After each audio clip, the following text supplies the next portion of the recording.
Hello, everybody. My name is Vanilla Star Bunny, and if some of you may have noticed off my other social medias, Twitter, I basically was doing commissions in order to gain profit so I can go to an arcade. So I can show you guys how, well, these kind of Japanese arcades work. Alright, let's start.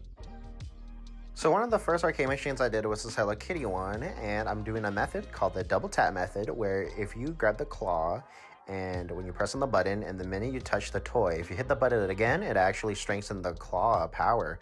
And supposedly this is done off Japanese claw machines due to Japan's laws with gambling, so that's why this feature was added.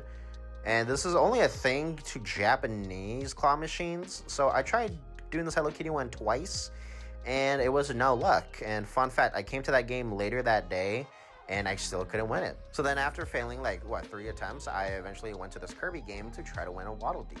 And the reason why I tried to go for the Waddle Dee and not the Kirby was because I already own a Kirby plush.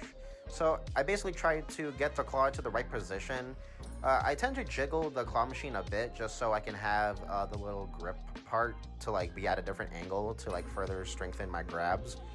So basically, as I have this locked down, I go to the double tap method, and then I win the Waddle Dee first try. So at the arcade that I go to, there's always this one claw machine full of Fall Guys plush, and even though I don't like the game Fall Guys, the little characters intrigue me. So straight away, I try to go for the pink Fall Guys character, and on my first game, I end up getting it. I end up grabbing the pink one because the pink one would look like the easiest to get. I think realistically, I could have grabbed a different pink one, or if I was lucky enough, I could have got the slushy one. And then later as the day went on, I went for this Pac-Man claw machine to try to win me a little Pac-Man ghost. So I could have grabbed a whole bunch of good amounts. I could have grabbed the blue one, but I already own a blue one.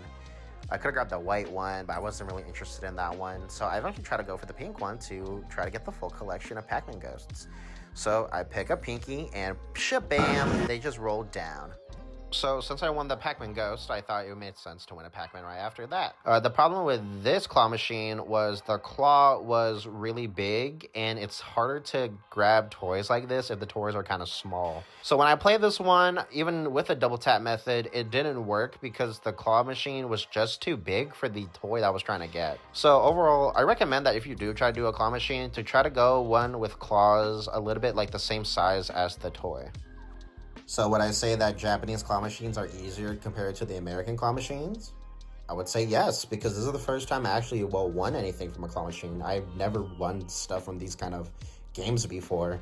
Usually when it comes to the American claw machines, they're meant to be rigged, which kind of makes sense because this is America.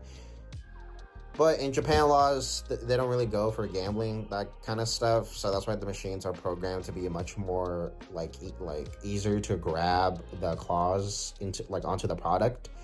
And this is really interesting because when I was at the arcade, I noticed multiple other people with carrying a bundles amount of toys that they won. And so it was interesting because even though it was my first time going there, so I didn't understand the true method, seeing all these other people winning all this stuff basically proved me that winning from these games are more likely compared to the ones that we have in the States.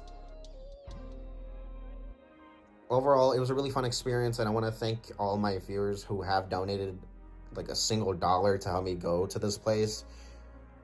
I would like to make more videos like this where I can go to places and just basically talk about my time and just overall create content that you guys would find interesting to watch.